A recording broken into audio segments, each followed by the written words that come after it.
Ang Liris Chika. Showbiz columnist may nasabi kay Donnie Pangilinan.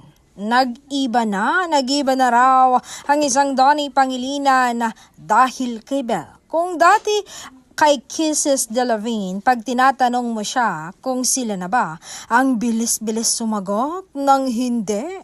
Pero ngayon, ibang-iba na siya kay Belle. Ang hirap niyang sagutin pag tinatanong siya kung sila na ba. Parang nag-iba na ang landscape ni Donnie. Talagang espesyal si Belle kay Donnie Pangilinan.